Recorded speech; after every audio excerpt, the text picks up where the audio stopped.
Bonjour. Précédemment, nous avons parlé de l'impudicité, mère de l'abomination. Et je me souviens qu'au cours de ce partage, j'ai beaucoup cité la loi. Donc, j'ai lu pas mal de versets qui étaient écrits dans l'Ancien Testament. Et je me souviens aussi avoir souligné le fait que Jésus-Christ soit venu pour accomplir la loi et non l'abolir. Donc aujourd'hui, on va se baser plus précisément sur ce verset que nous avons lu la dernière fois dans Matthieu 5, verset 17. Donc si vous voulez le partage d'aujourd'hui, je l'ai intitulé La loi accomplie, le salut. Donc en gros, deux messages en un. Donc on va parler de la loi qui a été accomplie et suivie du salut. Donc tout ça là en un partage. Pour commencer, on va tout simplement relire le verset 17 de Matthieu 5. Il est dit: Ne croyez pas que je sois venu pour... Excusez-moi. Ne croyez pas que je sois venu abolir la loi ou les prophètes. Je suis venu non pour abolir, mais pour accomplir. Donc voilà notre fameuse phrase. Et je peux me permettre de dire que cette simple phrase renferme un tas d'informations que nous allons développer. Peut-être pas toutes les informations parce que je ne sais pas tout. Je me base sur la grâce que me donne Dieu par son Esprit Saint, au travers son Esprit Saint. Donc, je tiens quand même à le souligner une fois de plus. Je ne sais pas tout et je n'ai pas fait de cours de théologie pour la circonstance. Donc, je pense que les choses sont assez claires. Donc, je disais que dans cette simple phrase est enfermé un tas d'informations dont nous allons développer quelques-unes. Et en ce qui concerne l'esprit sur lequel je me base pour pouvoir faire ces partages, pas seulement celui-là, mais même les précédents, il s'agit de l'Esprit Saint que nous connaissons pour une majorité. Et même Jésus-Christ l'a dit à Philippe, et c'est dans Jean 14. Donc, dans Jean 14, verset 15, 17, il est dit: Si vous m'aimez, gardez mes commandements. Et moi, je prierai le Père, et il vous donnera un autre consolateur, afin qu'il demeure éternellement avec vous. L'Esprit Saint de vérité, que le monde ne peut recevoir, parce qu'il ne le voit point et ne le connaît point. Mais vous, vous le connaissez, car il demeure avec vous et il sera en vous. Ça c'est Jean 14, 15, 17. Et plus bas, il est dit: Mais le consolateur, l'Esprit Saint, que le Père enverra en mon nom, vous enseignera toutes choses et vous rappellera tout ce que je vous ai dit. Donc ça, c'est dans Jean 14, 26. Et ça, c'était juste pour rappeler que c'est possible qu'il y ait l'Esprit de Dieu qui puisse nous saisir et nous apprendre pas mal de choses. Et quant à moi, Dieu me fait grâce de comprendre certaines choses en lisant la Bible et pour moi, en fait, c'est un moyen de le partager parce que je veux pas garder ce que je découvre pour moi, d'où le fait que, voilà, j'enregistre ces différents partages là que vous trouvez sur ma chaîne. Mais bon, là était une parenthèse et avant de fermer la parenthèse, j'aimerais aussi rappeler que je suis ouverte à toute remarque, critique ou encore complément. Parce que justement, je reconnais que je ne me suffis pas, je ne suis pas parfaite. Donc, il se peut qu'il y ait un peu de moi dans les partages que je publie. Donc quand je dis un peu de moi, il se peut que dans mes interprétations, qu'il y ait un peu de ma personne qui intervienne, sans pourtant que ce soit l'Esprit de Dieu. Donc c'est possible, ça peut arriver. Je ne suis pas fermée, je reste ouverte à ça. Donc s'il y a des gens qui ont des compliments, des remarques et même des critiques, n'hésitez pas de laisser un commentaire et puis voilà. Mais toutefois, s'il vous plaît, ne venez pas avec un élan de débat. Parce que moi, je sais une chose. Je n'ai pas le pouvoir de convaincre. Tout ce que je partage, je suis consciente que ce ne sont que des partages. Donc, toutes les personnes qui les écoutent ne sont pas forcément convaincues. Ça, j'en suis consciente. Et moi, quand je publie ces messages, je ne viens pas avec le but ou l'objectif de vous convaincre. Je viens avec le but ou l'objectif de partager ce que je découvre à travers la Bible. Donc, de votre côté, ne venez pas avec un élan de débat parce que ça servira à rien. Je ne vais pas non plus encourager des débats en ce qui concerne les messages qui sont laissés sur mes vidéos. Par contre, s'il y a des compléments, s'il y a des critiques ou même des remarques, moi, tout en les prenant, je vais bien sûr les examiner à travers les écritures. Donc, si par exemple il y a des remarques et tout, et je vais, si vous voulez, chercher conseil auprès de Dieu, et son esprit forcément va me diriger par rapport à vos remarques, vos conseils et tout. Donc c'est pour vous dire que je ne suis pas vraiment portée vers le débat. Ça, c'est pas mon genre. Je reste plutôt ouverte aux critiques tout en respectant son prochain, aux remarques et encore aux compléments, hein. On est libre. Donc ça, c'était ma parenthèse. Maintenant, rentrons dans le vif du sujet.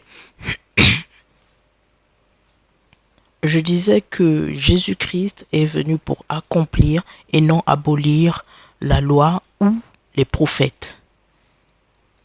De quelle loi s'agit-il? Et pourquoi cette loi? En fait, moi je dis souvent que pour mieux comprendre les choses célestes, donc en fait tout ce qui est spirituel, il faut souvent examiner le monde dans lequel nous vivons. Ça nous permet de comprendre en fait le Dieu qui nous a créés. Donc, en ce qui concerne la loi, n'allons pas loin. Dans la société où nous vivons, il y a la loi. Donc, il y a beaucoup d'instructions qui ont été mises en place pour améliorer notre mode de vie et nos relations sociales. Donc, je pense qu'il en est de même aussi sur le plan de vue spirituel. Donc, après que la chute de l'homme a été occasionnée par le péché, il y a eu justement un chaos qui est entré dans le monde. Donc maintenant, pour éviter que ce chaos puisse se perpétuer, donc en fait puisse se multiplier, Dieu a jugé utile d'instaurer la loi. Et dans cette loi, moi ce que j'ai retenu généralement, c'est que dans cette loi, Dieu emmène sa créature qu'il a faite à son image, donc l'homme,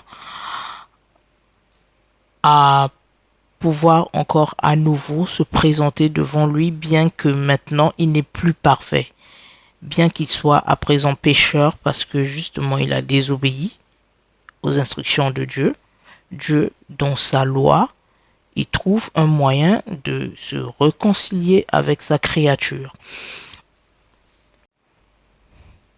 Parce qu'à ma connaissance, après avoir lu pas mal de trucs concernant la loi dans l'Ancien Testament, je me suis rendu compte que l'être humain n'avait pas le droit de se rapprocher de Dieu, vu qu'il est devenu impur. Dès qu'il se rapprochait de Dieu, il mourait. Donc, la loi est la loi est un moyen que Dieu a trouvé pour que nous puissions nous rapprocher de lui. avec notre état imparfait. Donc, vous trouverez l'intégralité de la loi dans le livre de Lévitique. Et vous allez vous rendre compte qu'il y a plein d'instructions qui ont été mises en place. Ce qu'il fallait consommer, ce qu'il fallait faire et ne pas faire, comment faire ses sacrifices. Enfin, tout a été détaillé. Donc, si vous lisez le livre de Lévitique, vous aurez en fait l'intégralité de la loi. Maintenant, quel rapport entre Jésus-Christ et la loi? En fait, Jésus-Christ est en quelque sorte le deuxième Adam.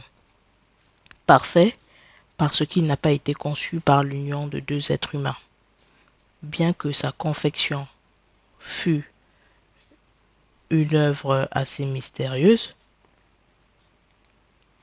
il a fallu que Dieu passe par le canal normal qui est la naissance par une femme pour que Jésus-Christ fasse son entrée dans ce monde. Déjà, ça permettait de ne pas attirer beaucoup d'attention. Ça permettait aussi de ne pas révéler automatiquement que c'était lui le Messie, mais ça permettait aussi de respecter la loi de la nature, d'où le fait que Dieu a choisi Marie pour porter le fœtus de Jésus-Christ pendant 9 mois. Bon, enfin, le fœtus, après, il se développe et tout. Donc, en fait, pour porter la semence de Jésus-Christ pendant 9 mois, comme tout autre bébé ordinaire. Donc, ça, c'était vraiment pour faire son entrée dans le canal normal euh, qui mène dans ce monde. Bon, vous comprenez ce que je veux dire. Adam aussi était parfait au départ, car il fut créé par Dieu directement et mis sur la terre, d'où le commencement de l'espèce humaine. Mais, contrairement à Jésus-Christ, il a désobéi à son Créateur. On sait tous, du moins, pour la majorité, comment ça s'est passé. Mais, Jésus-Christ a été obéissant jusqu'à ce qu'il quitte ce monde. Donc, le fait d'accomplir la loi, c'est tout simplement le fait d'obéir à Dieu sans faille. Le mode de vie de Jésus-Christ a été un sacré modèle, bien qu'il a fait des choses bouleversantes qui ont remis la compréhension de la loi en question. On pouvait connaître la loi sans pour autant la comprendre. Dans les agissements et les paraboles de Jésus-Christ, on peut voir que cet homme connaissait la loi et l'avait comprise.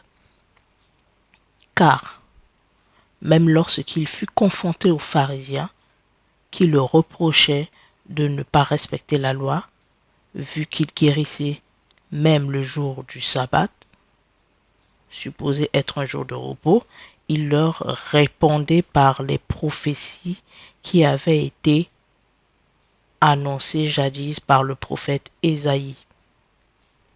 On va le lire dans Matthieu 15, versets 7-9. Hypocrite, Ésaïe a bien prophétisé sur vous quand il a dit « Ce peuple m'honore des lèvres, mais son cœur est loin de moi.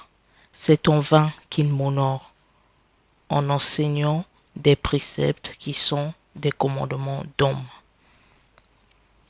On voit là qu'il rappelait la loi et même les prophéties de jadis.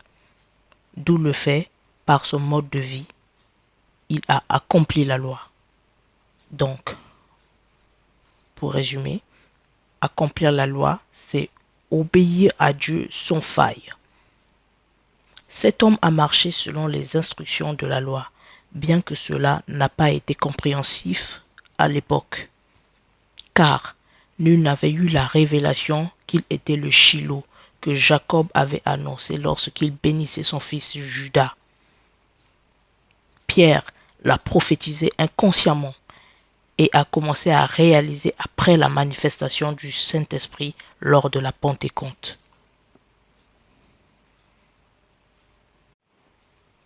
À présent, penchons-nous sur le mot accomplissement. Pourquoi Jésus-Christ dit-il qu'il est venu accomplir la loi. Remarquons que la loi détaillée est dans le livre de Lévitique, selon les instructions que Moïse a reçues de Dieu. Ensuite, pour faire court, Dieu résume toute cette loi en 10 phrases qu'on appelle couramment les 10 commandements qu'il a donnés à Moïse sur le mont Sinaï.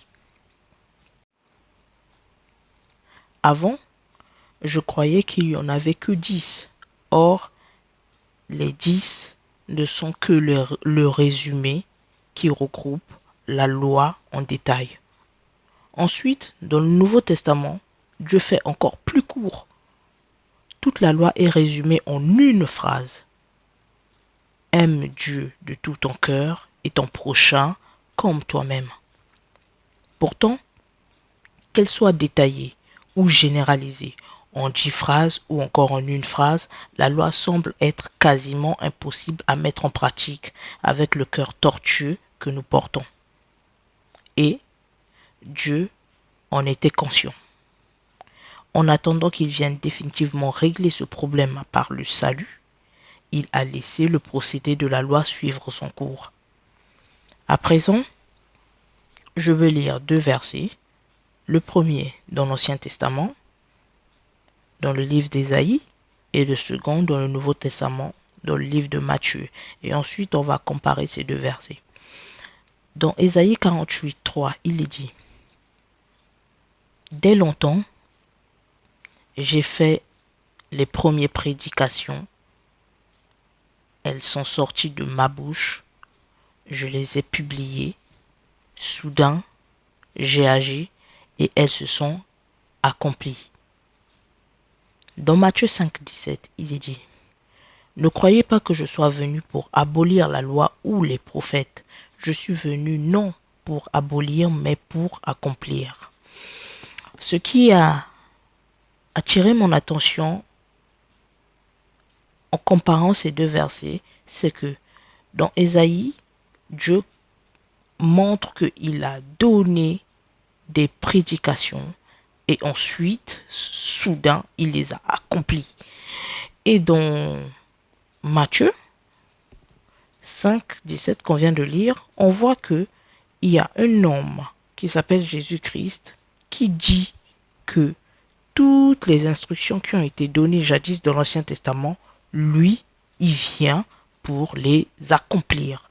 Donc moi je pense qu'il y a soit, comment je vais nommer ça, une succession d'événements qui sont en train de se réaliser, ou en tout cas il y a un lien entre les 2 versets. Mais bon, c'était juste pour attirer votre attention. Du coup, on va continuer.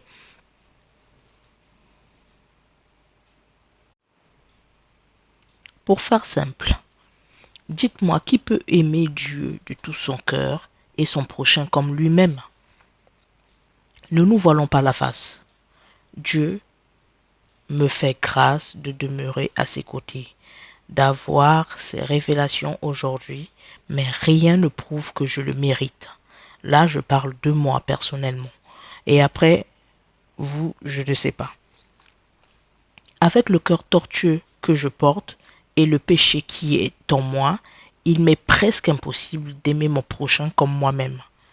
Et la réelle motivation qui a fait que je me convertisse est que j'ai réalisé que Dieu m'aimait sans condition, et aussi je sais que mon âme n'est pas garantie pour l'enfer après ma mort physique.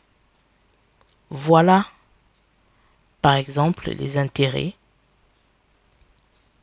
qui me motivent aujourd'hui à continuer à aimer Dieu, sans oublier qu'il me donne l'autorité sur mes adversaires comme il a promis en le disant à Abraham et à David.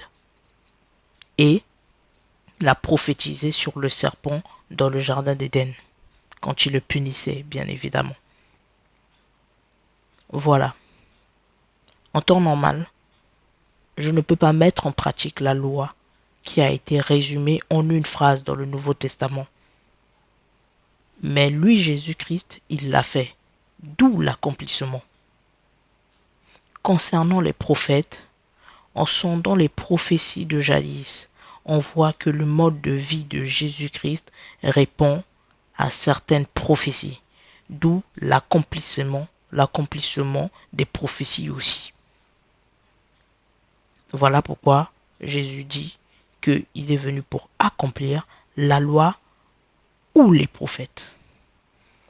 Maintenant, je viens de dire quelque chose de très pertinent que je m'apprête à développer aussi quand je dis que le mode de vie de Jésus-Christ répond à certaines prophéties qui ont été dites jadis. Comme j'ai pu le dire au début, si je ne me trompe pas, que ce message était composé de deux sous-titres. Il y a la loi accomplie et le salut. Donc là, je viens de parler de la loi qui a été accomplie. À présent, on va se pencher sur le salut. Donc la deuxième partie de notre partage. Dieu ne fait pas des choses au hasard. Dieu savait que cela ne remédierait pas au problème. Là, je parle de la loi qu'il a instaurée pour mener à bien l'existence sur la terre et pour permettre que l'espèce humaine, après s'être souillée, de pouvoir encore avoir cette possibilité de venir se présenter à lui sans qu'il meure. Donc, la loi était une solution provisoire. Mais, qui dit provisoire avec Dieu, dit plusieurs années, voire même des décennies avec l'homme. Car, comme on le dit couramment, 1000 ans pour l'homme est égal à un jour pour Dieu. À présent, on va lire quelques versets. Là, je vais lire une prophétie qui parle de la venue d'un Shiloh qui apportera le salut. Donc là, il s'agit de Jacob qui bénit son fils Judas. C'est dans Genèse 49, 10. Le sceptre ne s'éloignera point de Judas, ni le bâton souverain d'entre ses pieds, jusqu'à ce que vienne le Shiloh, et que les peuples lui obéissent. Mais il faudra lire à partir du verset 8 jusqu'à 12 pour avoir la prophétie complète sur Judas. Moi, pour ma part, je manque d'intelligence et de sagesse à ce sujet pour pouvoir le commenter en entier. Alors je m'appuie sur le peu que j'ai compris. Donc le verset 10. Là on voit qu'il y a un Shiloh qui viendra et les peuples lui obéiront. Je vous rappelle que Jésus-Christ fait partie de la tribu de Juda. Donc il est une descendance de Juda, fils de Jacob, autrement appelé Israël. Car Dieu changea le nom de Jacob en Israël, comme celui de Abraham en Abraham.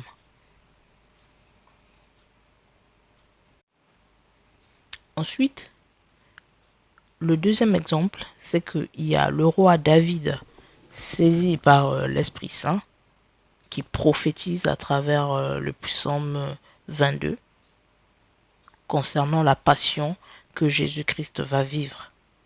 En lisant ce psaume, en fait, on aurait dit que c'est Jésus-Christ qui décrit la scène qu'il est en train de vivre en allant vers la croix où il va être crucifié. Pourtant, entre les deux, il y a plusieurs générations qui les séparent. On voit qu'à travers ces deux prophéties, Dieu sait déjà ce qui va se passer dans quelques années et il saisit les hommes de l'époque présente pour le prophétiser.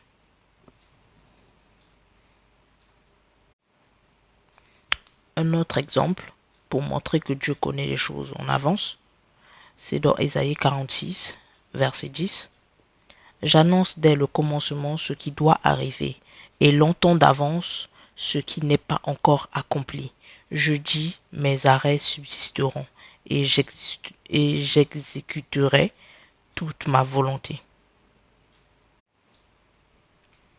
Un autre exemple qui préfigure l'ombre des choses à venir concernant le salut des nations.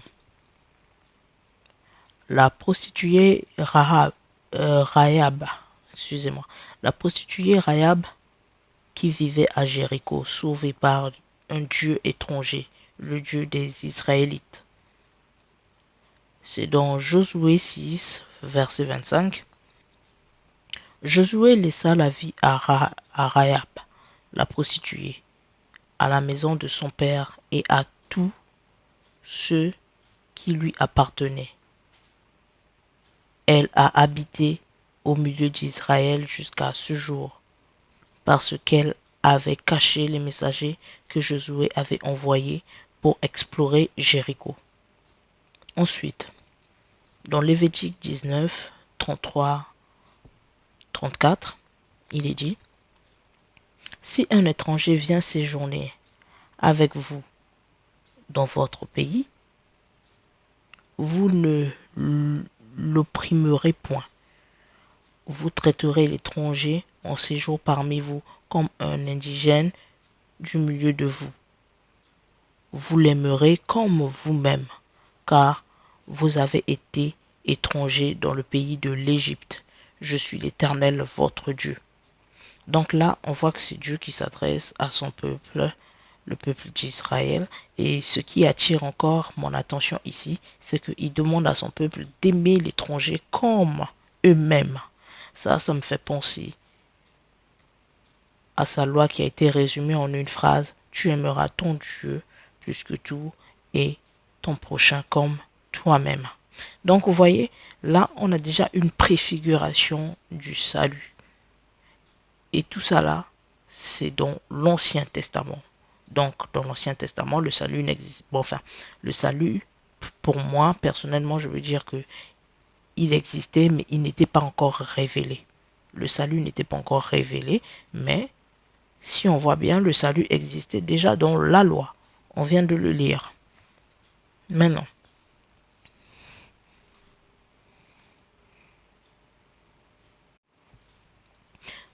ici, on voit que bien que Dieu s'est choisi un peuple qui est les fils d'Israël, Dieu a une pensée pour les nations étrangères. Là, on est à l'époque de Moïse, voyez-vous, mais Dieu avait déjà de l'affection pour les nations, bien que ces derniers avaient d'autres dieux qui irritaient le Dieu créateur, car il est jaloux. Il nous le dit clairement à travers les Écritures.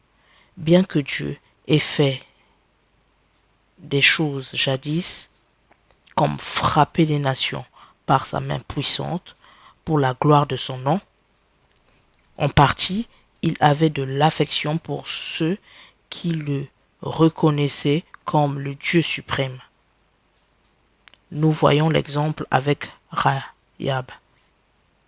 Donc, le plan du salut était déjà dans la pensée divine dès les temps anciens. Il fallait juste attendre le temps de son exécution, donc le temps de l'accomplissement de ce salut-là.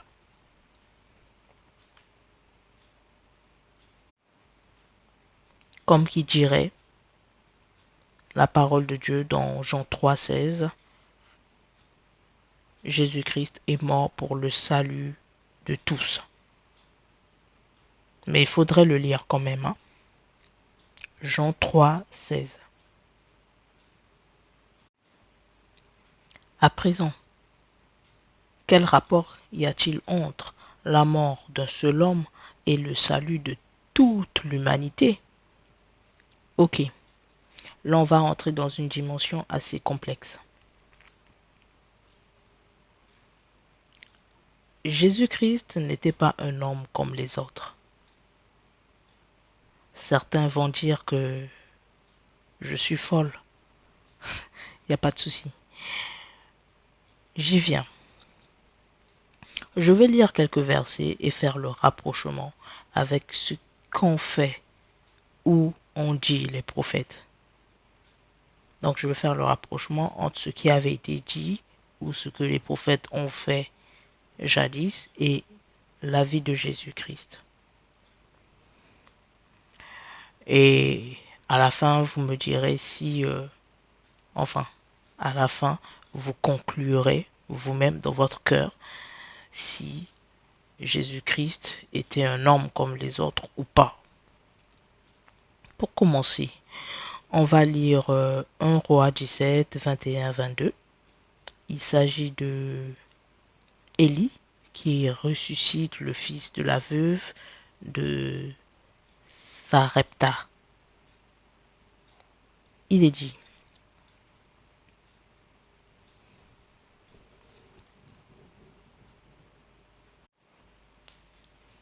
et il s'étendit 3 fois sur l'enfant, invoqua l'Éternel et dit: Éternel, mon Dieu, je t'en prie, que l'âme de cet enfant revienne au-dedans de lui. L'Éternel écouta la voix d'Élie, et l'âme de l'enfant revint au-dedans de lui, et il fut rendu à la vie. Ensuite, là, il va s'agir de la résurrection de Lazare. Il est dit dans Jean 11, 41, 43. Ils ôtèrent donc la pierre, et Jésus leva les yeux en haut et dit: Père, je te rends grâce de ce que tu m'as exaucé. Pour moi, je sais que tu m'exauces toujours, mais j'ai parlé à cause de la foule qui m'entoure, afin qu'ils croient que c'est toi qui m'as envoyé. Ayant dit cela, il cria d'une voix forte: Lazare, sors! Ah là là, quelle foi il avait cet homme! Avant de ressusciter une personne, il croit déjà que la personne est ressuscitée. Ça, c'est extraordinaire. Donc, vous voyez, je viens de le lire dans Jean 11, 41, 43. Donc, précédemment, on a lu 1 Roi 17, 21, 22, où Élie ressuscite un enfant. Et ensuite, je viens de lire Jean 11, 41, 43, où Jésus-Christ ressuscite Lazare. Donc, on voit là que pour ramener un être humain à la vie, il a fallu qu'il y ait des hommes qui prient, qui intercèdent auprès de Dieu pour que l'âme revienne dans le corps de ces personnes qui ont été décédées. Mais en ce qui concerne Jésus-Christ, lui, il a été ressuscité sans l'intervention d'une prière. Donc déjà là, on voit qu'il y a une différence. Il est mort, certes, pendant 3 jours, mais il a été ressuscité. Et c'est pas quelqu'un qui est allé prier pour qu'il ressuscite. Il a été ressuscité lui-même. Donc déjà là, on voit que il se passe un truc extraordinaire que l'homme ne peut pas faire, que un homme ordinaire ne peut pas faire, se ressusciter soi-même. Il y a eu des gens, Jésus-Christ n'est pas le premier ressuscité, mais comment je peux dire, il y a eu des gens qui ont été ressuscités avant Jésus-Christ, mais eux, ils ont été ressuscités suite à une prière. Et Jésus-Christ a été le premier à se ressusciter lui-même. Voilà pourquoi on dit qu'il est le premier né d'entre les morts, parce qu'il l'a fait lui-même. Bon, quand je dis il a fait lui-même, en fait, l'éternel Dieu l'a fait, mais sans l'intermédiaire de la prière d'un être humain. Il l'a fait de par sa volonté. Donc déjà là, il y a cette différence première, enfin premier point que je souligne. Ok, on va passer au deuxième point. On va lire Ésaïe 45, 22, 25. Tournez-vous vers moi et vous serez sauvés, vous tous qui êtes aux extrémités de la terre, car je suis Dieu et il ni on n'a point d'autre. Je le jure par moi-même, la vérité sort de ma bouche et ma parole ne sera point révoquée. Tout genou fléchira devant moi, toute langue jurera par moi. En l'Éternel seul, me dira-t-on, réside la justice et la force. À lui viendront pour être confondus tous ceux qui étaient irrités contre Dieu. Car l'Éternel, par l'Éternel, seront justifiés et glorifiés tous les descendants d'Israël. Ésaïe 45, 22, 25. Ce que je viens de lire là est assez profond parce que juste dans ces versets, on note l'autorité de Dieu par sa personne, d'où le fait qu'il dit que c'est mieux pour nous qu'on ait un seul et un seul Dieu. Donc, l'autorité par sa personne, on note déjà son autorité et on note aussi la dimension du salut, mais sur un point ou encore sur un plan international.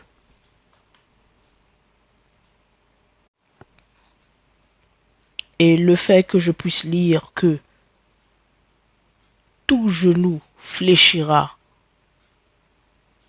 pour sa gloire, ça me rappelle qu'aujourd'hui, il y a plusieurs nations, il y a plusieurs peuples qui prient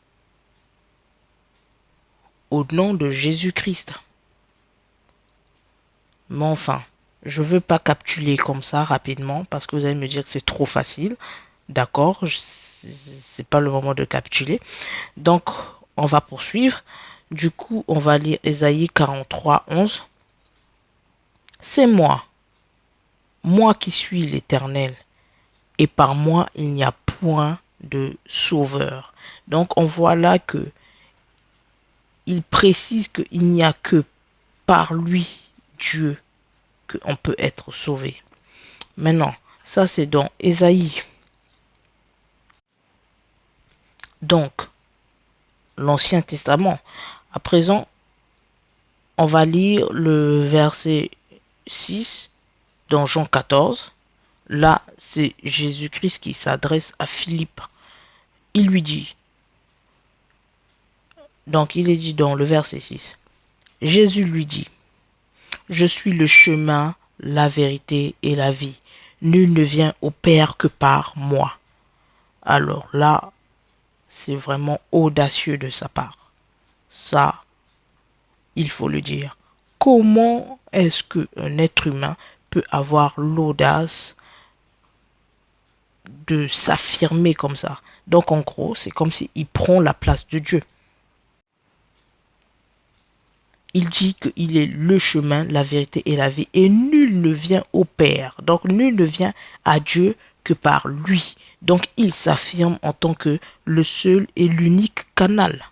Mais on vient de lire aussi précédemment dans Ésaïe que quand Dieu parlait, il soulignait qu'il était le seul canal. Donc, dans la personne de Jésus-Christ, je retrouve aussi l'audace. L'audace que il prend une place très importante. Dans ses paroles, il le confirme. Il dit à Philippe que nul ne vient à Dieu que par lui. Donc, il s'affirme en prenant cette place importante.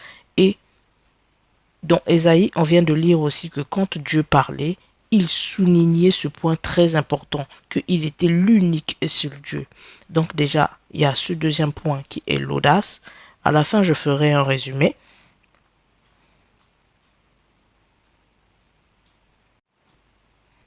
Poursuivons, toujours dans cet élan audacieux. Il est dit dans Jean 14, 13, 14. Et tout ce que vous demanderez en mon nom, je le ferai, afin que le Père soit glorifié dans le Fils. Si vous demandez quelque chose en mon nom, je le ferai.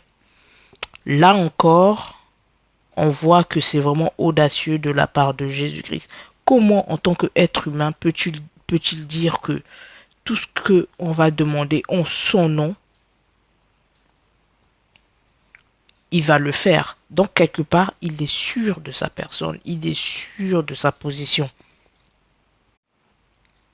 Et après, j'ai peut-être pas retrouvé des versets bien précis, sinon j'allais les citer, mais je me souviens aussi avoir lu dans l'Ancien Testament, quand Dieu parlait, il disait en mon nom.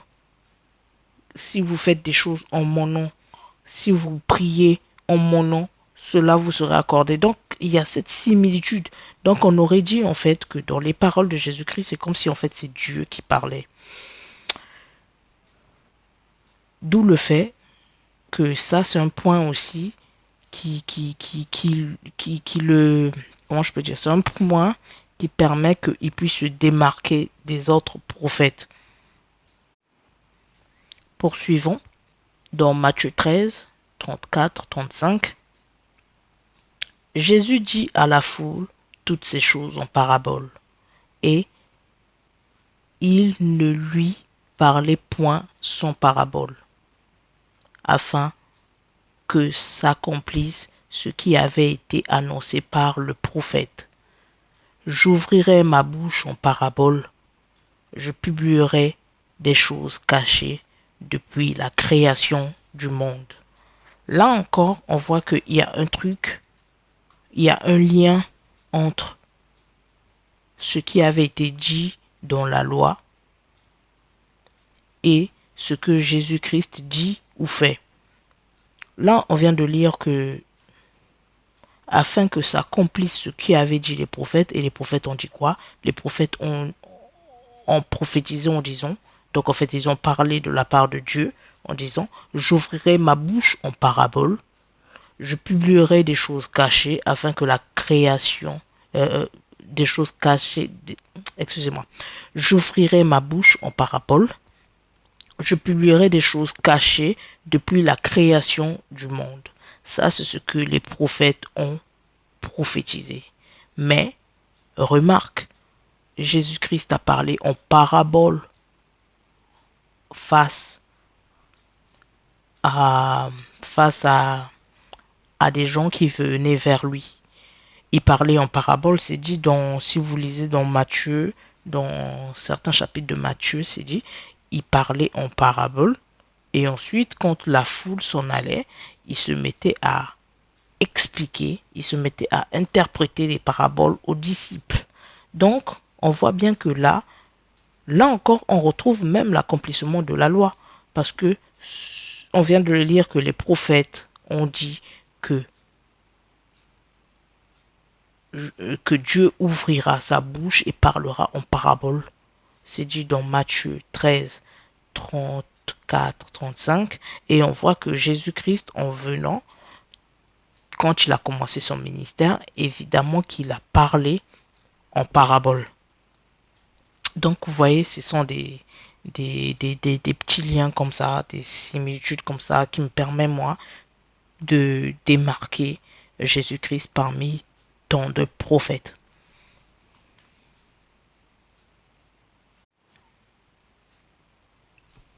Le troisième point, c'est que Jésus-Christ, en venant au monde, il a été le seul, à ma connaissance, à moins que peut-être qu'il y ait une personne qui m'échappe, n'hésitez pas à me le dire. Mais à ma connaissance, il a été la seule personne qui a bouleversé le temps, le système du temps. Parce que quand on regarde dans l'histoire, avec tout ce qu'on nous enseigne à l'école, avec toute cette histoire d'humanité qui a été écrite dans des livres, il a été le seul qui a bouleversé le système temps. Bien avant sa naissance, on décrémente le temps. On dit par exemple moins 100, moins 600 ans. Donc on décrémente le temps. Et après sa naissance, on incrémente le temps. Et donc on va dire que depuis sa naissance jusqu'à aujourd'hui, on est à environ 2016 ans. Donc c'est le seul qui, en venant au monde, a impacté le temps. Et pour moi, je trouve que c'est pas un signe banal. C'est édifiant et c'est un point que je compte parmi tant d'autres pour dire euh, que ce n'est pas une personne comme les autres. Et le quatrième point, je dirais que c'est le seul prophète dont l'avenir et la mort avaient été prophétisés bien avant.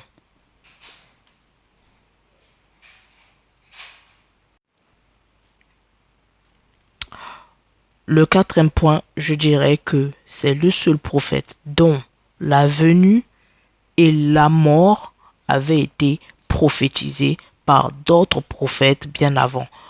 Et grosso modo par les prophètes de l'Ancien Testament.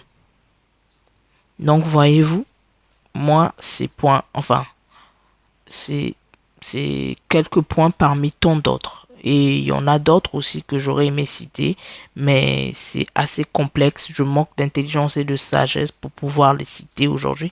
Peut-être qu'avec le temps, je pourrais le faire, mais ça sont les 4 points que j'ai trouvés pour, pour vous montrer que, enfin, sur quoi moi je me base pour dire que Jésus-Christ n'est pas un homme comme les autres, et vu que c'est pas un homme comme les autres, alors en lui il y a eu possibilité d'instaurer ce salut là qui nous justifie vis-à-vis de Dieu. Donc pour résumer les 4 points, le premier, contrairement aux autres ressuscités, lui il a été ressuscité lui-même sans sans avoir recours à une prière. Ensuite, dans ses propos et même dans ses agissements, on note l'audace. Il ose faire des choses que d'autres prophètes n'ont pas fait. Et son mode de vie répond clairement aux prophéties qui ont été dites bien avant qu'il vienne au monde. On vient de le lire. Jacob l'a prophétisé, David l'a prophétisé, Ésaïe l'a prophétisé. Donc, son mode de vie répond aux prophéties qui ont été dites bien avant qu'il vienne. Et ensuite, son mode de vie non seulement accomplit cette loi qui avait été établie, mais dans son mode de vie, il y a cette audace-là aussi. Il y a l'audace des propos qu'il tient. On aurait dit, limite, c'est de la folie. Oui, on aurait dit que c'est Dieu qui parle. On aurait dit que c'est Dieu qui se manifeste. D'où le fait que il n'est pas un homme ordinaire. Le troisième point, il bouscule le temps en faisant son entrée dans le monde. Le compteur est remis à zéro dès sa naissance. Maintenant, on incrémente le temps. Avant sa naissance, on le décrémente. Pour terminer, le quatrième point, c'est le seul prophète dont la venue et même la mort avaient été prophétisées par les autres prophètes. Et si vous vous posez la question de savoir qu'est-ce que le salut, qu'est-ce qu'on entend par le salut, moi je dirais juste que le salut, c'est un moyen que Dieu a trouvé de réconcilier non seulement le peuple d'Israël, mais aussi toutes les nations avec lui. Donc de réconcilier toute l'humanité avec lui. Et là, dans la loi, pour ceux qui ont eu cette grâce de pouvoir la lire, vous allez remarquer qu'il y a plein de choses qui se faisaient, y compris des sacrifices, divers sacrifices, en fonction de différentes raisons. Et dans le Nouveau Testament, que les chrétiens, nous les chrétiens, on appelle le temps de la grâce, on constate que non seulement la loi est résumée en une phrase, mais il n'y a plus à faire tous ces sacrifices-là qu'on faisait bien avant. D'où le fait que de nos jours, là je parle pour les chrétiens, ils ne sacrifient plus, ils ne font pas plusieurs sacrifices. Ils se basent plutôt sur la mort de Jésus-Christ, dont je viens de lire certains versets qui montrent que ce n'était pas un homme ordinaire. Donc en fait, nous les chrétiens, nous nous basons sur sa mort pour pouvoir nous présenter envers Dieu. Et quand nous nous présentons envers Dieu, nous nous rappelons sa mort en guise de sacrifice. D'où le fait que justement sa mort nous réconcilie avec Dieu. Ce qui implique justement le salut de l'humanité.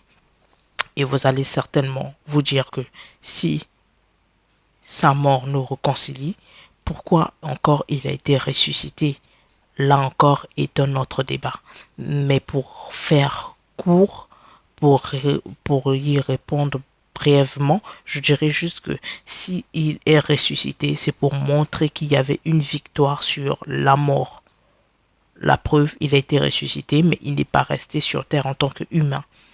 Il est reparti près de Dieu, notre Créateur. Mais déjà là, c'était pour prouver que au-delà de la mort, il y a une vie et que la mort n'est pas la fin de toute chose.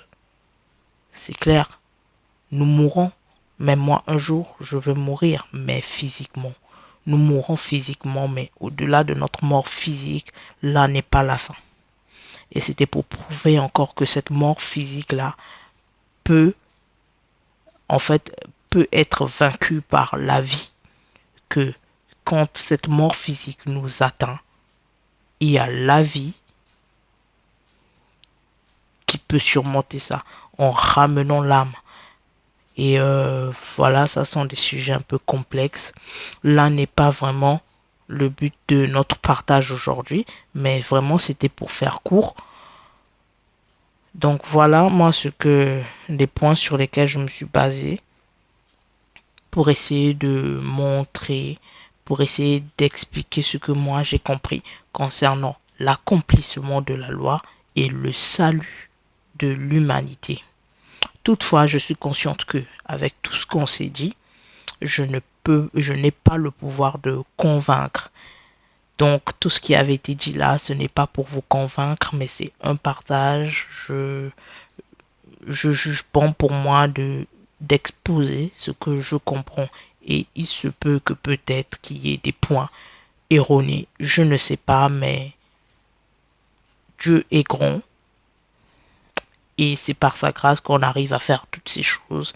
Et par sa grâce, bien sûr, qu'il va nous guider afin que seule et uniquement la vérité puisse triompher.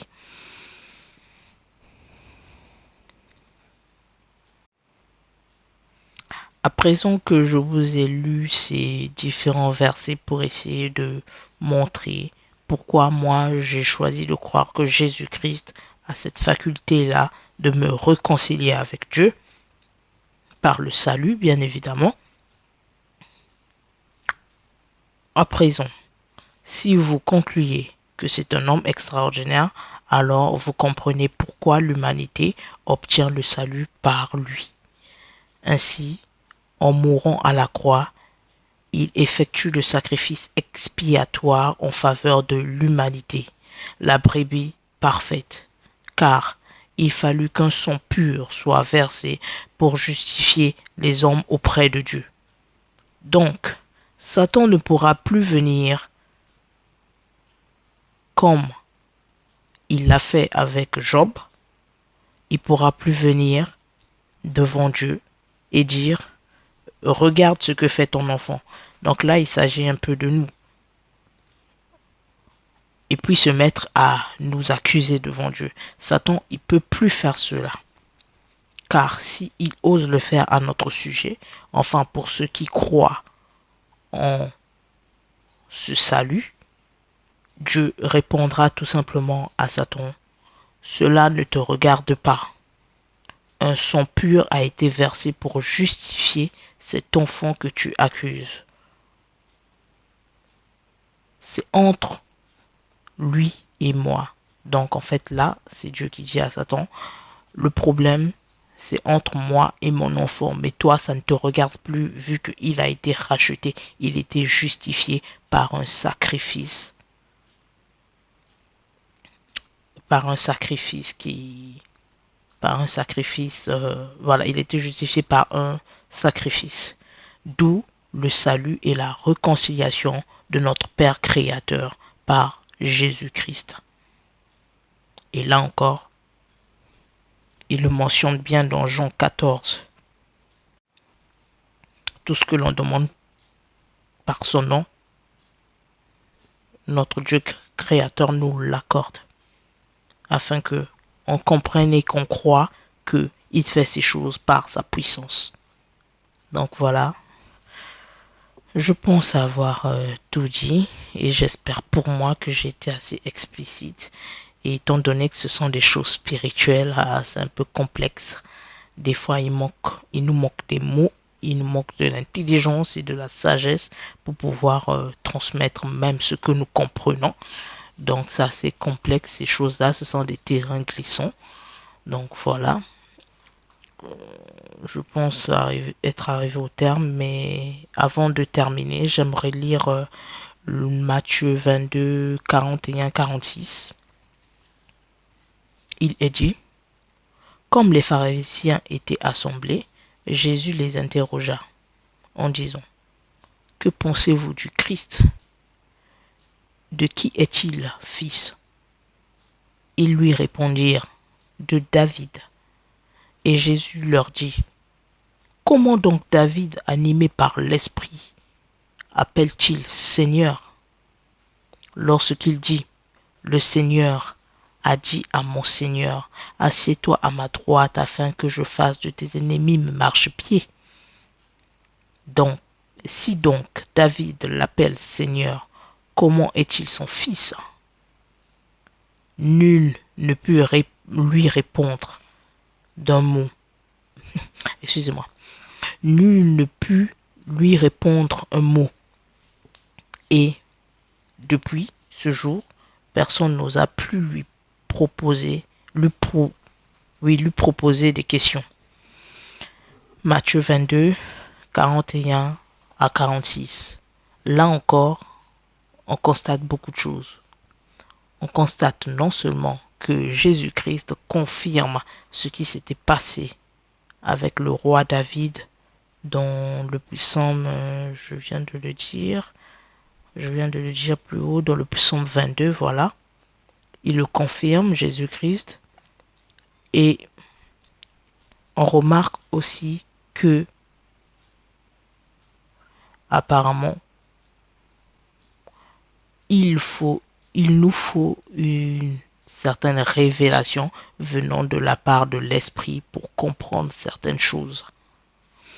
Donc, je vous invite vraiment à beaucoup prier et que Dieu seul, par le biais de son Esprit Saint, comme on vient de le lire, qui puisse vous enseigner, et non seulement vous enseigner, mais vous convaincre aussi pour ce que vous découvrez. Donc, moi aussi je prie pour ma foi, que Dieu se glorifie vraiment. Et puis voilà. Donc, tout est dit.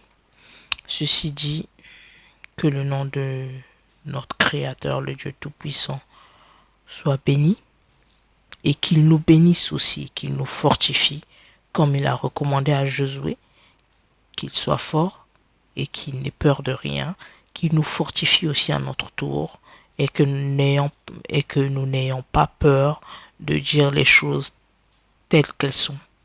Car des fois la vérité dérange, mais avec la grâce de Dieu, que Dieu nous donne le courage et la possibilité de pouvoir dire ce que nous comprenons, de pouvoir partager ce que nous découvrons. Gloire à Dieu. Amen.